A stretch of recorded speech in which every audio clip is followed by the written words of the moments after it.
dari studio, kita berdua bertemu kembali dalam acara Sampean Film. Iya. Sebuah acara yang sungguh luar biasa, Dewi ya. Iya, benar acara banget. Acara oleh TVRI Jawa Tengah ini memberikan suatu wadah bagi siapapun Anda.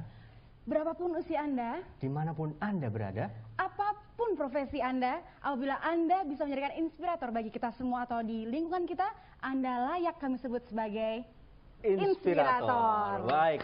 Iya. Kita beri untuk acara kita pada kesempatan sore hari ini. Dan mengawali acara hari ini adalah sebuah edisi yang khusus. Special edition Ada yang special edition. Karena kita akan mengawali dengan sebuah apresiasi dari Badan Penelitian dan Pengembangan Balitbang Provinsi Jawa Tengah kepada TVRI Jawa Tengah. Ada suatu bentuk apresiasi berupa betul sekali tanda penghargaan ya, semacam piagam penghargaan. Dan kemudian piagam ini sekaligus menjadi suatu pertanda pula sebenarnya Dewi ya, bahwa acara ini mendapatkan apresiasi yang spesial di mata pemerintah provinsi dan juga mendapatkan tempat yang spesial pula di hati masyarakat Jawa Tengah tentunya, khususnya bagi masyarakat yang ingin berinovasi melakukan penelitian dan pengembangan. Benar sekali, dan Mas Andre, saat ini sudah hadir di tengah-tengah kita Bapak, tentunya Bapak Kepala Balitbang Provinsi Jawa Tengah, Bapak Insinyur Agus Suwaryanto, SIPMM. Selamat sore Bapak Agus, kita beri tepuk tangan Pak Agus. Iya. Dan piagam penghargaan ini Dewi ya, akan diserahkan oleh Pak Agus kepada Kepala Stasiun TVRI Jawa Tengah, Bapak Kemas Tholib. Selamat sore Pak Kemas. Iya. Ini pertama kali sepertinya beliau siaran langsung. Pernah sih siaran tapi taping ya. Ini siaran langsung pertama beliau ini, baik. Wah, luar dan biasa sekali saja, ini ya. Baik. Kami mohon dengan hormat Bapak Insinyur Agus Suwaryanto SIPMM juga Bapak Kemas Tholib bisa naik ke atas panggung, dan Pak Agus akan memberikan secara simbolis ya. Iya. Piagam istilahnya ini apa ya? Kerjasama spesial ya? Iya, penghargaan. Penghargaan.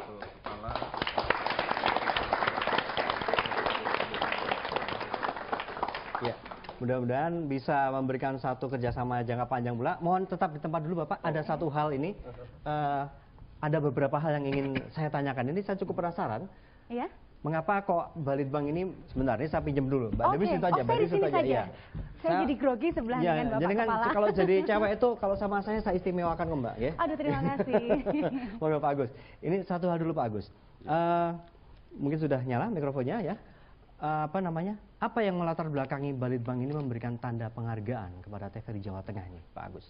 Ya, terima kasih. Jadi penghargaan ini adalah berkat dari hasil pengamatan kami selama ini. Ternyata program Sampean Sinten ini betul-betul memberikan inspirasi dan inovasi kepada kita sekalian. Dan ini adalah spesifik dan bisa diangkat oleh TVRI Jawa Tengah. Makanya kami secara spontan memberikan penghargaan ini adalah atas nama Balitbang Provinsi Jawa Tengah untuk kedepannya memberikan semangat supaya seluruh masyarakat dan siapapun yang mempunyai inspirasi dan inovasi itu bisa diangkat melalui program Sampean Sinten. Wah, luar biasa sekali. Ya. Yang memberikan sudah, yang menerima tentunya ada sedikit sambutan dong. Ya. Monggo, silakan Pak Kemas. Terima kasih Pak Agus sebagai Kepala Balitbang. Saya mengucapkan terima kasih atas penghargaan ini, dan penghargaan ini merupakan motivasi bagi kami TVRI dan TVRI Stasiun Jawa Tengah untuk meningkatkan kualitas, terutama acara Sampean Sinten ini kita akan teruskan untuk tingkatkan lagi kualitasnya untuk masa depan. Oke. Terima kasih, matur nuwun Pak Agus, sukses untuk Balitbang dan juga kerjasama dengan TVRI. Iya, selalu lanjut terus. Kembali. Iya. Sukses Bapak. Bapak. Iya. Terima kasih Pak Kemas. Ya. Wah. Ini kepala stasiun kita tidak bisa lama-lama bersama kita untuk kesempatan hari ini ya, karena beliau ada acara di Jakarta padat sekali. Tapi dengan demikian kita juga tidak menutup kemungkinan di lain kesempatan mungkin Balitbang juga bekerja sama dengan badan-badan lainnya bersama TVRI Jawa Tengah memberikan ruang dan mengembangkan program-program atau inovasi-inovasi baru yang tentunya bermanfaat bagi masyarakat Jawa Tengah tentunya. Oke. Dan apa sih Dewi tema kita pada sore hari ini apa sih? Tema kita pada sore ini yaitu biofarmaka dan kacang tanah rendah lemak. Sebentar. Kacang tanah itu kan identik dengan orang bilang kacang itu kolesterol. Kolesterol itu is ekuivalen dengan lemak. Benar sekali. Kalau lemaknya dihilangin, di mana enaknya kacangnya itu ya? Nah itu dia. Itu nanti kita akan kupas secara tajam. Kacangnya atau lemaknya. Oh, lemaknya dikuasai. Kita akan membicarakan tema sore hari ini. Dan dengan, di sini sudah hadir dua narasumber kita. Dua tamu kita yang istimewa. Yang di sebelah kanan ada Bapak siapa, Mas Andres? Yang di ujung, ya, yang soal kacang sudah kita singgung. Ada Bapak Sunardi dari Kabupaten Jepara. Ya. Dan di sampingnya ada Bapak Parman dari Kabupaten Karanganyar. Ya, dari Pak Suparman. Suparman, pakai ya. Su tadi di awal sebelum kita mulai, Parman atau Suparman? Suparman. Wah. Su itu apa? Bagus. Oh, nah, gitu ya. kalau Parman Pak silakan Parman nanti yang tanya bagus. sendiri langsung. Pak Parman bagus maksudnya demikian. Iya, Baik. benar sekali. Nah, kita awali dulu dengan mungkin yang menarik ini Pak Parman ini, biofarmaka, mungkin istilah yang belum begitu populer. Ya. Mungkin dalam tanda kutip seperti empon-empon ya, bukan begitu Pak Parman? Bisa dijelaskan Pak Betul Parman, sekali. biofarmaka itu apa sih Pak? Ya, sebetulnya biofarmaka itu sendiri diawali pengenalan dari masyarakat itu dulunya adalah tanaman empon-empon. Kemudian menjadi terkenal yaitu tanaman toga, artinya tanaman keluarga. Itu pada saat itu sebenarnya sudah dimulai waktu zaman Orde Orde Baru. Itu yang intinya adalah warung hidup dan apotek hidup untuk di masing-masing kakak. Kemudian berjalannya waktu itu ternyata pada saat hingga sampai tahun 2006 yang namanya tanaman toga itu tidak bisa mendapatkan adanya nilai ekonomi karena tidak laku. Salah satunya adalah kunyit gitu kan.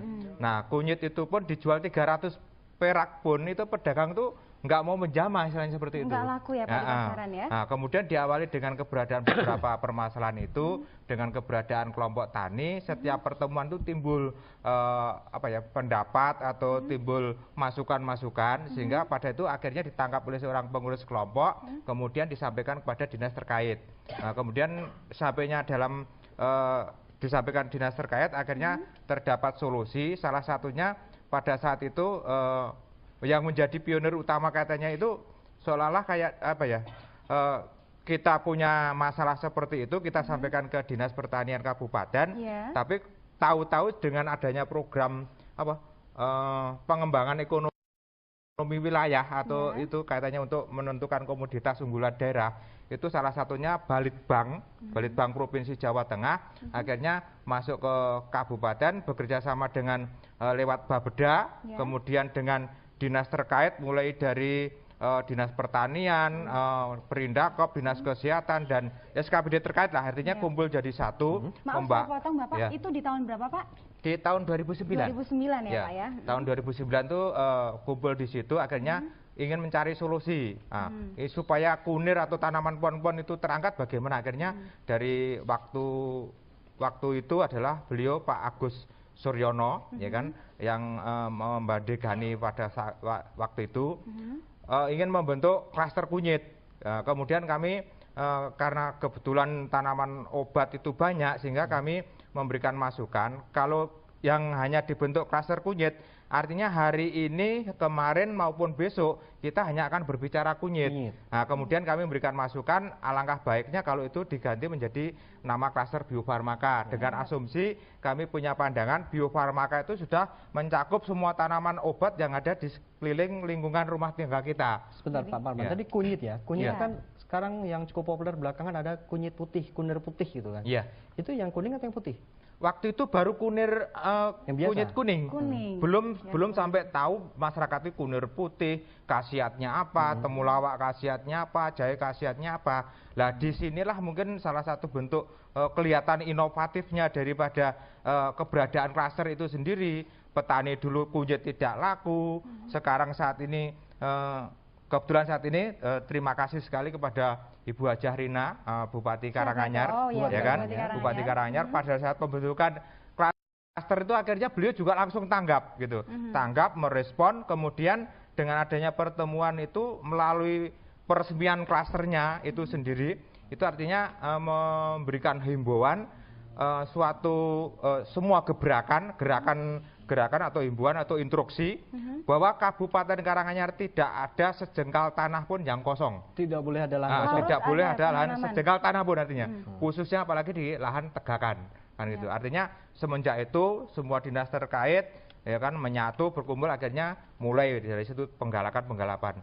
Padahal pada waktu itu kami mempunyai beberapa kendala, ya kan, untuk menghidupkan atau memulihkan mindset petani yang saat ini supaya percaya dengan pon-pon. Keren loh, petani bilangnya mindset loh Mindset, ini. benar. Bahasa mahasiswa ini. Mindset itu apa ya? Pola pikir Pak ya? Ya, pola pikir itu pun saya adopsi dari mendengar dan melihat mungkin gitu. melalui TV, melalui Bapak juga majalah. suka googling gitu Pak ya? Ya, seperti itu. Ada ini petani Indonesia zaman sekarang ini ya. Jadi petani sudah- yang melek teknologi dan gaul. Benar banget. Sudah Ya. bermindset Punya ya, Twitter ya? Pak? Ya, Twitter tidak No. punya, ya kan. Kami namanya iTech itu pun kami belum paham, tapi alhamdulillah termasuk hari ini kami duduk di sini ini adalah juga berkat Balitbang Provinsi. Wah, terima kasih Balitbang ya, Provinsi Jawa Tengah ya. salah satunya kemarin kami baru mengikuti pelatihan bagaimana kita bisa membuat website, bagaimana kita bisa menjual lewat online. Padahal Online. ya, padahal dulu saya menjual itu pasar saya menggunakan rumus hanya apa ya, getok tular dari mulut ke mulut. Itu ilmu saya dulu. Mambu Pak ya? Ya, istilahnya saya hanya mempunyai ilmu misalnya saya ingin menjual di Semarang. Saya orang Karanganyar. Saya cukup satu orang Karanganyar, saya berikan produk saya supaya itu benar-benar yang di Semarang itu kalau kualitasnya bagus, akhirnya itu akan komentar, wah produknya enak, misalnya punya kelemahan apa ya, punya masalah dengan pegelinu atau mungkin dengan sesak napas, begitu konsumsi produk saya akhirnya menjadi perubahan. Begitu ketemu temannya punya masalah, oh saya minum ini sembuh, akhirnya itu salah satu untuk pasar. Getok tular itu jalan terus. Sebentar Pak Parman, Dewi ini menarik sekali ya. Diawali dengan masalah pemasaran produk. Betul, jadi kunyitnya tidak laku. Kemudian sekarang udah laku, banyak produknya, ada klaster biofarmaka. Betul. Tadi dibilang kalau ada badan pegel minum produk saya, ini jenengan itu nanam tanaman atau bikin jamu? Ini berkat Balitbang itu yang namanya inovasi kreatif, ya kan.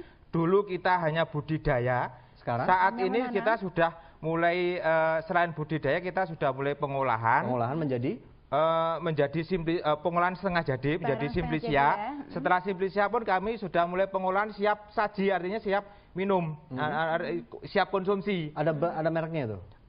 Mereknya kebetulan kami belum mempunyai brand, karena untuk mendapatkan merek itu sendiri, ya kan, kami menemui beberapa kendala. Salah satunya pernah kami mencoba mencantumkan misalnya ini produksi klaster bahwa temulawak itu untuk bla bla bla bla bla gitu kan. Tetapi di situ ternyata kami dikritik itu tidak boleh dicantumkan. Kenapa Pak? Kalau menyantumkan itu harus ada izin dari Badan POM.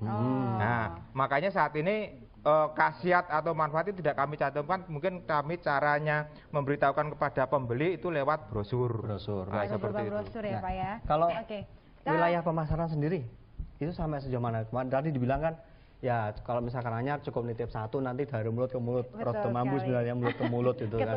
Ketok tular maksudnya ya ini. Terus sekarang sudah sampai wilayah mana saja Pak? Dan model pemasaran sudah seperti apa ini? Kalau masalah pasar itu sampai kapanpun kelihatannya hingga sampai sini masih menjadi kendala petani. Ya kan? Gitu ya? Ya, masih menjadi kendala petani. Tetapi kami petani itu tidak pernah patah semangat gitu. Contohnya kita nanam padi dimakan wereng gitu. Besok pun juga masih tetap nanam gitu loh. Jadi nggak rasa semangat atau putus asa nggak ada. Walaupun ini kami produknya belum sesuai harapan kami, harapan para petani, tapi paling tidak sudah bisa merubah apa yang diharapkan petani, ya kan? Mindset tadi ya Pak. Ya, artinya dari cara budidaya, dari mungkin keadaan lahan, dari mungkin cara pandang lahan dulu nggak bisa dilihat enak lah, artinya sekarang sudah bisa dilihat pun indah kan, hijau royo-royo gitu ya. Terus kemudian cara petani itu pun untuk budidaya dulu istilahnya asal itu tumbuh secara alami, sekarang sudah mulai ditata rapi, ya kan, artinya seperti itu udah ada perkembangan. Lah masalah pasar itu salah satunya kalau lebaran Pak ya, lebaran itu banyak perantauan pulang. Betul. Nah, pada saat perantauan pulang itu akhirnya ada salah satu masyarakat kami, mungkin di sana ada pedagang jamu, atau mungkin ada yang kerja di hotel, atau mungkin ada, lah itu biasanya pada saat pulang itu sebagai oleh-oleh ke sana tuh bawa, itu salah satunya. Kemudian yang kedua, kami seringkali difasilitasi oleh Balitbang itu maupun Bapeda Kabupaten Karanganyar lewat stand atau pameran, ya kan? Itu mungkin pameran di Suropadan, di DP Mall, di Paragon, terus kemudian kami pernah juga melalui Bakorwil 2, ya kan, itu Pak Joko yang di Surakarta, sempat juga kami seorang petani bisa nyampe Batam dan Singapura. Wah, luar biasa sekali. Saya semangat sekali dan menggebu-gebu sekali ya. Panjang banget ceritanya. Saya 13 tahun kerja di TVRI belum pernah ke Singapura tuh, Pak. Pernah ke Singapura ya? Cuma dapat kaosnya aja dari oleh teman. Iya, dan barangkali Mas Andre ada tayangan secara visual, istilahnya usaha atau produksi dari Bapak kita Parman. akan menyaksikan Kita satu tayangan visualisasi berikut ini tentang seperti apa Bio Farmaka. Bio Farmaka. Karanganyar sebagai salah satu kabupaten di Provinsi Jawa Tengah saat ini mengembangkan inovasi baru dengan membentuk klaster, yaitu klaster Bio Farmaka. Kabupaten Karanganyar merupakan salah satu sentra tanaman Bio Farmaka yang menyediakan bahan baku jamu tradisional secara melimpah yang tumbuh secara alami maupun dibudidayakan oleh petani, baik perorangan maupun secara berkelompok. Klaster Bio Farmaka di Kabupaten Karanganyar ini bergerak dalam bidang pembudidayaan dan pemasaran empon-empon atau tanaman obat. Klaster ini menaungi 10 kelompok tani yang meliputi 6 kecamatan, yaitu Kecamatan Jumantono, Mojogedang, Kerjo, Jatipuro, Jumapolo, dan Ngargoyoso. 6 kecamatan di Kabupaten Karanganyar ini merupakan daerah potensial untuk tanaman Bio Farmaka seperti kunyit, temulawak, jahe emprit, sambiloto, temu kunci, lengkuas, dan lainnya baik yang tumbuh secara alami maupun yang dibudidayakan. Dengan adanya pengembangan dan penguatan klaster Bio Farmaka ini, diharapkan dapat menjadi klaster unggulan dan menjadi daya dukung dalam peningkatan perekonomian para petani menuju masyarakat yang sejahtera. Oke, dengan keberadaan klaster di Kabupaten Karanganyar ini historisnya adalah karena 3 tahun yang lalu, tepatnya 4 tahun yang lalu, petani ini di Kabupaten Karanganyar yang namanya tanaman pon-pon itu sudah membudidaya. Jadi budidayaan itu tidak hanya dibudidaya, tapi tanaman ini bisa tumbuh secara alami. Ya. Namun demikian pada saat-saat seperti itu tanaman ini tidak laku dijual. Artinya kita jual harga 300 sampai 400 pun pedagang tidak mau membeli.